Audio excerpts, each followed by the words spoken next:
بسم اللہ الرحمن الرحیم کہ عمران خان کے ساتھ آج کچھ انٹرویوز ہوئے. اس انٹرویوز کے اندر جب اینکر حضرات نے سوالات کیے تو اس پہ انہوں نے ایک لفظ استعمال کیا کہ اس طرح تو پاکستان تباہ ہو جائے گا، پاکستان کی فوج جو ہے وہ برباد ہو جائے گی. تو اس کے اوپر خورشید شاہ اور یہ جتنے بھی حکومتی لوگ ہیں انہوں نے ایک شور شرابہ شروع کر دیا اور کہا کہ جی عمران خان غدار ہے اور عمران خان ملک توڑنا چاہتا ہے اور عمران خان نے یوں کہا، پہلے بھی یہ کہا تھا، پہلے بھی وہ کہا، مطلب اس کی پوری ایک کہانی بنا دی. دراصل وہ سیاق و سباق سے ہٹ کر جب بات کی جاتی ہے نا تو پھر جھوٹ بولنے میں تو ان کا ثانی کوئی نہیں ہے. عمران خان اصل میں یہ بات کر رہے تھے کہ ملک کے حالات جو ہیں وہ ابتر سے ابتر ہوتے جا رہے ہیں اور جس ملک کی فوج کمزور ہونی شروع ہو جائے، جس ملک کی فوج کمزور ہو جائے، جس ملک کی عدلیہ کمزور ہو جائے، وہ ملک تباہ ہو جاتا ہے. اور پھر اس کی انہوں نے مثالیں بھی دی. دنیا کے کئی ممالک کے ساتھ یہ ہوا کہ سب سے پہلے امریکہ نے اگر عراق کو تباہ کرنے کی کوشش کی تو اس نے سب سے پہلے عراق کی فوج کو نشانہ بنایا، لیبیا کی فوج کو پہلے نشانہ بنایا، پھر انہی کے اندر سے لوگوں کو اپنے ساتھ ملایا، سازش کی، پھر مداخلت کی، سازش ہوئی پھر مداخلت ہوئی اور پھر وہ مداخلت کر کے انہوں نے ان ملکوں کو تباہ و برباد کر دیا. وہ ایک مثال دے رہے تھے عمران خان کہ اگر آپ کی فوج کمزور ہو جائے، اگر آپ کی عدالت کمزور ہو جائے تو پھر حکومتیں بھی کمزور ہو جاتی ہیں اور پھر فوج بھی کمزور ہو جاتی ہے اور پھر ملک ظاہر ہے تباہی کے دہانے پہ پہنچ جاتا ہے. تو اس بات کو اتنا واویلا تو اس کو میں بتانا ضروری سمجھتا تھا کہ جو حال آپ نے یہ پی ڈی ایم کی حکومت نے، نون کی حکومت نے جو حال پاکستان کا کر دیا ہے وہ کسی سے کوئی ڈھکی چھپی بات نہیں. آج 603 روپے شاید کلو گھی ہو گیا ہے. وہ کہہ رہے ہیں 603 روپے کا یوٹیلیٹی سٹور میں بھی نہیں اب مل رہا. تو مجھے بتائیں کہ کیا ان کو کوئی پوچھنے والا ہے؟ کیا کوئی نون لیگ کا آدمی نکل کے یہ بات کر سکتا ہے کہ یار یہ تو بڑا ظلم ہو رہا ہے، تو بڑی مہنگائی ہو رہی ہے؟ اب وہ ہم کو وضاحتیں بیان کر رہے ہیں، اب ہم کو وضاحتیں پیش کر رہے ہیں. بھائی جب بھوکے مر جاؤ گے مگر اپنی ضد اور اپنی انا اس کو نہیں چھوڑو گے. اتنا ظلم آپ ملک کے ساتھ کر رہے ہیں کہ آپ نے پہلے تو ایک چلی چلائی اور عوامی حکومت کو ختم کیا غیر قانونی غیر آئینی طریقے سے. اب اس کے بعد آپ نے ملک کا بیڑا غرق کرنا شروع کیا، حکومت آپ سے چلتی نہیں ہے اور آپ بیرونی دورے بھی کرنے شروع ہو گئے ہیں. سعودی عرب آپ گئے تو سعودی عرب نے آپ کو کیا دیا؟ کہتے تھے کہ جی سعودی عرب بڑا دوست ہے نواز شریف خاندان کا بڑا دوست ہے، سعودی عرب بھی، یو اے ای بھی اور یہ سب لوگ. آپ سعودی عرب سے کیا لے کے آئے؟ آپ یو اے ای سے کیا لے کے آئے؟ الٹا وہ جو آپ کے پاس پیسے انہوں نے رکھوائے وہ آپ سے مانگنا شروع ہو گئے. پھر آپ چین کی بات کرتے ہیں کہ چین کے ساتھ عمران خان نے تعلقات خراب کیے تھے. تو کرونا کے اندر سب سے پہلے 3 لوگوں سے جن سے ملاقات چین کے صدر نے کی ان میں ایک عمران خان بھی تھے. آپ کیا باتیں کرتے ہیں؟ آپ جھوٹ کیوں بولتے ہیں؟ آپ کس لیے اس طرف لگے ہوئے ہیں؟ آپ اپنا کام کریں جس کام کے لیے آپ آئے ہوئے ہیں. غلامی کریں امریکہ کے حکم بجا لائیں. آپ کا وفد جو ہے وہ چلا گیا روس بھی اور آپ کی زبان جو ہے وہ ہلی نہیں. میں تب آپ کو مانوں گا کہ آپ شہباز شریف صاحب آپ آئیں ٹی وی کے اوپر اور ٹی وی کے اوپر آ کر آپ یہ بات کریں کہ ہم اسرائیل کو کسی بھی شکل میں قبول نہیں کریں گے، ہم اسرائیل کو مانتے ہی نہیں، ہم اسرائیل کو نہیں مانیں گے. آپ یہ بات کہیں آگے، آپ کے ورکر بھی یہ بات کہیں. آپ کو پتہ ہے کہ آپ کے ورکر بھی گلیوں میں آپ کا دفاع کر رہے ہیں اور کبھی کوئی بہانہ کرتے ہیں، کبھی کوئی بہانہ کرتے ہیں. آپ آئیں ٹی وی کے اوپر آپ کے کہیں کہ جی جیسے عمران خان نے کہا تھا. جب عمران خان کو یہ کہا گیا کہ اسرائیل، پھر عمران خان نے یہ بات کہی. اچھا پھر ابھی کیا کہتے ہیں کہ یہ وفد عمران خان کے دور میں گیا تھا. او بھائی بات یہ ہے کہ وفد کسی کے بھی دور میں گیا ہو، ٹھیک ہے، وفد جو ہے یا جو لوگ سازشیں کرتے ہیں وہ اوپر بیٹھے ہوئے لوگوں کو نہیں پتہ ہوتا. وہ پہلے اپنے نیچے پلان کر دیتے ہیں، پھر اوپر دباؤ ڈال کے تو وہ اپنا کام کروا لیتے ہیں. وہ پیپر ورک سارا مکمل کر لیتے ہیں، کام سارے مکمل کر لیتے ہیں، پھر اوپر سے دباؤ ڈلواتے ہیں وزیر اعظم کے اوپر، صدر کے اوپر، تو پھر وہ اپنا کام کروا لیتے ہیں. تو عمران خان کے اوپر آپ کیا سمجھتے ہیں؟ کم پریشر تھا. پھر عمران خان نے صاف انکار کیا، میڈیا کے اوپر آ کے کہا کہ ہم اسرائیل کو کسی شکل میں نہیں مانیں گے. اور پھر ایسا ہی ہوا کہ عمران خان نے اسرائیل کو تسلیم نہ کرنے کی بات بڑے دبنگ انداز کے اندر کی. اور آج شہباز شریف کو بھی چاہیے کہ وہ بھی باہر آئے، فضل الرحمان کو چاہیے کہ وہ باہر آئے. تحریک لبیک بالکل خاموش بیٹھی ہوئی ہے، وہ باہر آئے اور وہ کہے کہ ہم کسی حال میں اسرائیل کو تسلیم نہیں کریں گے، ہماری جان چلی جائے گی. فلسطینیوں کے اوپر اتنا ظلم ہوا انہوں نے کیا مسلمانوں کے اوپر، تو ہم کیسے اسرائیل کو تسلیم کر سکتے ہیں؟ چاہے ساری دنیا تسلیم کر لے مگر ہم اسرائیل کو تسلیم نہیں کریں گے. نکلیں باہر اور آ کر یہ اعلان کریں تو پھر آپ کی کوئی بات سمجھ میں ہمارے آئے گی کہ آپ کیا کہہ رہے ہیں. آپ خاموشی اختیار کیے ہوئے ہیں. اور ایک اور بات یہ جو ترکی کا دورہ ہے مجھے لگتا ہے یہ تو اسی سلسلے کی کڑی ہے. اس کی تفصیل انشاءاللہ میں آپ کو آگے اگلی ویلاگ کے اندر کچھ بتاؤں گا. حکومتی ایوانوں کی طرف سے سازش اور الزامات کی جو سیاست کی جا رہی ہے اس کے حوالے سے تھوڑی سی بات کرنا چاہوں گا. وزیر اعلیٰ محمود خان پر کافی الزامات لگائے جا رہے ہیں اور ہوا کچھ یوں کہ پچھلے 25 مئی کے لانگ مارچ میں محمود خان جو ہے وہ بیسیکلی وزیر اعلیٰ ہیں وہاں کے. تو جب لانگ مارچ کے اندر وہ اٹک کے پل تک آئے جو KPK کا آخری بارڈر ہے تو ان کے ساتھ ظاہر ہے ان کے محافظ یا ان کی جو پولیس تھی وہ بھی ان کے ساتھ تھوڑی بہت تھی. اس کے اوپر پھر حکومتی ایوانوں نے بڑا ایک واویلا کیا کہ یہ پنجاب پر حملہ کرنے کے لیے آ رہے ہیں. اس کو لسانی رنگ دینے کی بھی کوشش کی جو انہوں نے ہمیشہ کیا. 2014 میں بھی انہوں نے یہی کچھ کیا تھا, 2017 میں بھی یہی کچھ کیا تھا. یہ جو کچھ بھی اس 25 مئی کے لانگ مارچ کے اندر ظلم و ستم کے پہاڑ توڑے گئے, جہاں بے گناہ معصوم انسانوں کے اوپر وحشیانہ تشدد کیا گیا, خواتین بچوں بوڑھوں کو بے ایمانہ دہشت کا نشانہ بنایا گیا, لاٹھیوں سے, آنسو گیس سے اور ربڑ کی گولیوں سے.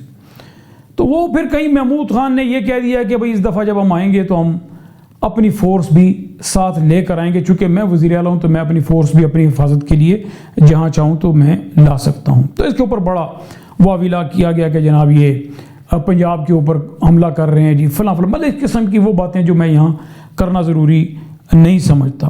اور الزام کون لگا رہا ہے؟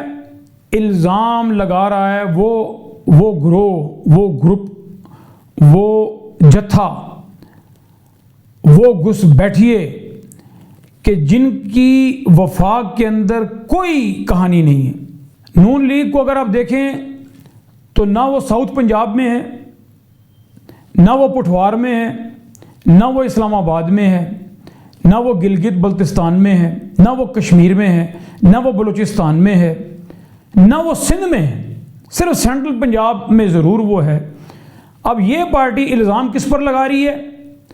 لسانیت کے حوالے سے اور صوبے پہ قبضے کے حوالے, صوبے پہ حملے کے حوالے سے پاکستان تحریک انصاف کو, کہ جس کا وجود گلگت بلتستان میں بھی ہے, حکومت ہے ان کی وہاں, کشمیر میں ان کی حکومت ہے, KPK میں ان کی حکومت ہے, جس کا وجود پنجاب میں بھی ہے, جس کا وجود وفاق میں بھی ہے, جس نے یہاں حکومت کی. اور آج دنیا نے دیکھا کہ جب عمران خان کی حکومت کو ہٹایا گیا تو کس طرح لاکھوں کی تعداد میں پورے پاکستان سے لوگ بغیر لیڈر کے جوک در جوک نکل کے تو باہر آ گئے. تو الزام لگانے والی پارٹی کو دیکھیں اور الزام لگنے والی پارٹی کو دیکھیں کہ جس پہ الزام لگایا جا رہا ہے. بلاول بھٹو نے لانگ مارچ کیا تو اس وقت کسی نے کوئی بات نہیں کی, جبکہ وہ سندھ سے 500-600 کا دستہ مراد علی شاہ کو ساتھ لے کے, جو وہاں کے وزیر اعلیٰ ہیں, مراد علی شاہ کو وہ ساتھ لے کے انہوں نے سندھ سے لے کے اسلام آباد تک مارچ کیا اور وہ فورس ان کے ساتھ تھی. مگر اس وقت کے اور آج کے یہ جو دانشور ہیں ان کے منہ بند تھے, ان کی زبانیں بند تھی. مگر محمود خان کے ایک بیان کے اوپر, جو صرف بیان ہی تھا, اس کے اوپر انہوں نے کتنا شور شرابہ اور کتنے الزامات اور کتنی سازشیں انہوں نے کرنی شروع کر دی اس کے اوپر. وہ جو 500-600 کا دستہ جو سندھ سے آیا, وہ سندھ ہاؤس کے اندر, سندھ کے اندر وہ جو ہارس ٹریڈنگ ہو رہی تھی, جو کروڑوں اربوں روپیہ تقسیم کیا جا رہا تھا, اس پیسے کی حفاظت کے لیے وہ وہاں, اور ان لوٹوں کی حفاظت کے لیے وہ وہاں سندھ ہاؤس میں بیٹھے ہوئے تھے. اور مرکز کے اندر تحریک انصاف کی حکومت کو گرانے کے لیے وہاں سازش ہو رہی تھی. اور سندھ ہاؤس کے باہر سندھ پولیس جو ہے وہ 500-600 کی تعداد کے اندر بمیں اسلحہ وہ باہر سندھ ہاؤس کے موجود تھی. وفاق کے خلاف سازش کے اندر وہ شامل تھی. مگر آفرین جائیں کہ عمران خان نے یا وفاق نے یا تحریک انصاف کے لوگوں نے ان کو برداشت کیا اور ان کو وہ دیکھتے رہے, مگر کبھی بھی لسانیت کا الزام سندھیوں کے اوپر نہیں لگایا کہ وہ کہ ہمارے صوبے کے اندر آگے ہیں اور انہوں نے آ کے یہاں پنجاب کے اندر یہ کر دیا وہ کر دیا. اس قسم کی کوئی بات انہوں نے نہیں کی. ابھی عمران خان نے یہ کہا ہے کہ میں سندھ سپریم کورٹ کے فیصلے کے بعد اپنے لائے عمل کا مارچ کے حوالے سے میں اعلان کروں گا. وہ بات انہوں نے وہاں مشروط کر دی, بڑی اچھی بات ہے. ایڈیشنل سیشن کورٹ نے رانا ثناء اللہ کے خلاف مقدمہ درج کرنے کے آرڈر جاری کر دیے ہیں. عدالت میں 100 سے زیادہ وکیل پیش ہوئے. CCPO لاہور اور ڈی آئی جی آپریشنز کے خلاف بھی لانگ مارچ میں ظلم و ستم اور بے جا لاٹھی چارج اور وہ والے آنسو گیس، وہ والے شیل کہ جو دہشت گردوں کے اوپر، یعنی کہ وہ دہشت گرد جو کسی کو ہاسٹیج بنا لیتے ہیں کسی جگہ کے اوپر، یا وہ کسی ایک مقام کے اوپر وہ قبضہ کر لیتے ہیں جتھوں کی شکل میں اور اسلحے کی شکل میں، تو پھر وہ شیل ان دہشت گردوں کے خلاف استعمال کیے جاتے ہیں۔ تو وہ شیل جو ہیں وہ استعمال کیے گئے نہتے اور معصوم لوگوں کے اوپر۔ تو بھارت سپریم کورٹ نے ان 3 لوگوں کے، رانا ثناء اللہ، سی سی پی او لاہور اور ڈی آئی جی آپریشن کے خلاف جو ہے وہ مقدمہ درج کرنے کے آرڈر جاری کر دیے ہیں، اور عدالت نے کہا ہے کہ ان تینوں کے خلاف مقدمہ درج کر کے فوراً کارروائی شروع کی جائے۔ تو یہ میں عدالت کا یہاں پر ضرور شکریہ ادا کروں گا کہ یہ ایک بڑا مثبت پیش رفت ہے۔ ابھی اس میں آپ دیکھیں کہ ابھی گزشتہ بلکہ کل کی بات ہے شاید کہ ایک آڈیو لیک ہوئی ہے جو سیکرٹری داخلہ کی ہے، جو پولیس افسران کو یہ بتا رہے ہیں کہ اگر آپ 3-4 آدمی یا 4-5 آدمی، انہوں نے کہا ہے کہ 3-4 آدمی اگر آپ مار دیتے تو یہ لانگ مارچ اتنا خراب نہیں تھا، یہ لانگ مارچ اتنا بڑا نہیں ہونا تھا، یہ لانگ مارچ وہیں ختم ہو جاتا اگر 3-4 آدمی مر جاتے تو۔ اور میں آپ کو یہ کہتا ہوں کہ آپ یہ کام کریں اور مجھے فوراً رپورٹ دیں۔ آگے سے پولیس افسر جو ہے وہ ان کو جی کر رہا ہے۔ آپ کو کرنا ہے اور آپ کریں گے، اور ابھی یہ پھر نکلیں گے 1-2 دن میں، اور وہ جس طرح کی حرکتیں کر رہے ہیں، جس طرح وہ کہہ رہا تھا کل مالک کو کہ میرے لوگ بھی پسٹل دے کے آئے تھے، تو اس چیز کا آپ نے فائدہ کیسے اٹھانا ہے یہ پولیس جانتی ہے۔ ہم نے تو آپ کو ہر چیز لکھ کر یہ بتانی تو نہیں ہے نا، آپ آفیسر کی چیز کی ہو کہ آپ لوگوں کو پتہ ہی نہیں ہے۔ اگر آپ 2-3 لاشیں ادھر لاہور میں شروع میں ہی گرا دیتے اور انہی پہ ڈال دیتے کہ انہی کے لوگوں نے یا عام عوام نے نکل کر ان کو مارا ہے، تو یہ لوگ پہنچ سکتے تھے اس تعداد میں، نہیں نکل سکتے تھے۔ سر آپ کی بات بالکل ٹھیک ہے، اور موب بہت زیادہ تھا، ہم نے پوری کوشش کی۔ نیکسٹ ٹائم ابھی جو آپ نے بندے جو خاص بندے جو اپوائنٹ کیے ہیں نا، ہمیں دیے ہیں، ان کو میں پورا ان کی میں ڈیوٹی لگاؤں گا، اور وہ یہ کام بھی جو ہے وہ آپ کہہ رہے ہیں وہ کریں گے، تو آپ اس کی فکر نہ کریں سر، آپ جو ہے اوپر ان کو بتا دیں کہ انشاءاللہ آپ فکر کر رہے ہیں۔ سر تو ہم نے کرنی ہے، ہم تو جواب دے ہیں نا، فکر ہمیں کرنی پڑے گی۔ جو رانا صاحب جو منسٹر صاحب نے آپ کو لوگ دیے ہیں، جو اسپیشل ٹیم ہے ان کی، ان کو پوائنٹ کریں، 2-4-5 لاشیں گرتی ہیں گرا دیں، کوئی مسئلہ نہیں۔ سر جی ہم کر دیں گے سر، آپ بھی فکر کریں، پوری کوشش۔ نیکسٹ ٹائم بھی جب یہ ہوگا تو پھر پورا جو ہے نا ان کو اچھی طرح سے کنٹرول کریں گے، جیسے انسٹرکشن جو آپ دے رہے ہیں اس کے مطابق ہی کریں گے، فکر نہیں کریں۔ مجھے اس دفعہ پنجاب سے جو ہے نا فل بٹا فل جو ہے نا وہ تمہاری طرف سے ریزسٹنس چاہیے، اور کوشش کرنی ہے کہ کیمرے سے۔ جی سر بالکل ایسا ہی ہوگا سر، بے فکر رہیں سر۔ جو آپ کے سول یونیفارم میں جو آپ کے لوگ ہیں، اگر وہ میڈیا کو یا کیمرے کو دیکھتے ہیں تو ان کو کہا کریں کہ وہ ان کو گھیر لیں یا میڈیا کو دور لے کر جائیں، تاکہ کیمرہ آپ کی کسی کارروائی کو نظر بند نہ کر سکے۔ Right sir. آپ نے یہ پلان، اسٹریٹجی پلان بنانا ہے اور شام تک مجھے اس کی رپورٹ دینی ہے۔ میڈیا کو جو ان کے اپنے بہت سارے یہ لڑکے ہوتے ہیں جو ویڈیوز بنا رہے ہوتے ہیں، تو جو آپ کے سول میں ہوتے ہیں ان کو کہا کریں کہ ان کو گھیریں، اور اب بیچ میں آپ جو بھی اپنے کارروائی کرنا ہوتی ہے کریں، تاکہ آپ کیمرے کی آنکھ سے بچ سکیں۔ ٹھیک ہے؟ رائٹ سر، ایسے ہی ہوگا سر۔ I need all the reports on my table in the evening. Okay? جی sir, right sir. Okay, thank you. تو کیا اس کی تحقیقات نہیں ہونی چاہیے؟ کیا سپریم کورٹ کو از خود نوٹس نہیں لینا چاہیے؟ کیا سیکرٹری داخلہ کو بلانا نہیں چاہیے سپریم کورٹ کو، اس کو پوچھنا چاہیے کہ بھئی یہ کیا بات ہے؟ میڈیا اس سلسلے میں کیوں خاموش ہے؟ میڈیا کو تو اب اشتہارات ملنا شروع ہو گئے۔ آپ دیکھیں کہ کروڑوں روپے کے اشتہارات پھر سے میڈیا کو، اور پھر کیا ترکی جا رہے ہیں شہباز شریف صاحب، اور ترکی جانے کے حوالے سے انہوں نے اشتہار جو ہیں وہ دے دیے اخبارات کے اندر کروڑوں روپے کے۔ بھئی ابھی آپ ترکی گئے نہیں اور اشتہارات آپ نے پہلے سے دے دیے، اور پھر ترکی جانے کے اشتہار دینے کا کیا مقصد ہے؟ میں یہ سمجھتا ہوں کہ یہ میڈیا کو رشوت دینے کا ایک طریقہ ہے۔ یہی بات تھی کہ جو عمران خان میڈیا کو اشتہارات نہیں دیتے تھے اور میڈیا ان کے خلاف کام کر رہا تھا۔ آج ساری دنیا نے اپنی آنکھوں سے دیکھا کہ ترکی کے دورے پر جانے سے قبل اشتہارات جو ہیں وہ ان کے کروڑوں روپے کے دیے گئے حکومت کی طرف سے۔ اب میں کہتا ہوں کہ اگر سپریم کورٹ واقعی کوئی کارنامہ کرنا چاہتی ہے اور کوئی کام کرنا چاہتی ہے تو اس کے اوپر سو موٹو نوٹس لے اور ان کو بلائے، اور شہباز شریف کو یہ کہے کہ بھئی آپ یہ جو اشتہار آپ نے دیا ہے اس کے پیسے آپ اپنی جیب سے دیں۔ یہی ان کی سزا ہونی چاہیے۔ اتنا بے دریغ، ایک طرف ان کے وزیر کہہ رہے ہیں کہ زہر کھانے کو پیسے نہیں ہیں۔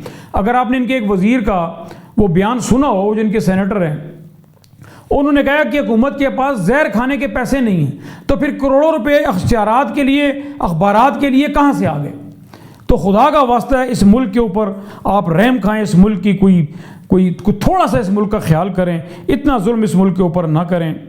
بہرحال بات یہ ہے کہ موجودہ حکومت سے حکومت نہیں ہو رہی، یہ حکومت نہیں چل رہی، یہ حکومت کا جانا ٹھہر گیا ہے، اور اس وقت در پردہ بہت سی میٹنگز، بہت سے معاملات ہو رہے ہیں کہ جس کا نتیجہ انشاءاللہ 8-10 دن کے اندر سامنے لوگوں کی آ جائے گا، اور امید ہے کہ انشاءاللہ کوئی نہ کوئی مثبت بات ہوگی اور انتخابات کا اعلان ہوگا، اور ملک کا، پاکستان کی بقا اور پاکستان کی اس وقت جو ایک بچنے کی، خدا نخواستہ بچنے تو نہیں کہنا چاہیے، پاکستان کی جو اس وقت بہتری ہے وہ اسی کے اندر ہے کہ حکومت جو ہے وہ فوراً انتخابات کا اعلان کرے، نئے الیکشن ہوں، جو الیکشن جیت کے آ جائیں وہ بیٹھ کے حکومت کریں اور عوام کی خدمت کریں، پھر وہ جو ان کا ٹائم 5 سال کا ہوگا وہ پورا ہو جائے گا، پھر جس نے آنا ہوگا عوام جس کو لائیں گی وہ آ جائے۔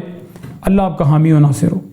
پاکستان زندہ باد، عمران خان زندہ باد، پاکستان تحریک انصاف زندہ باد، غیرت مند پاکستانی زندہ باد۔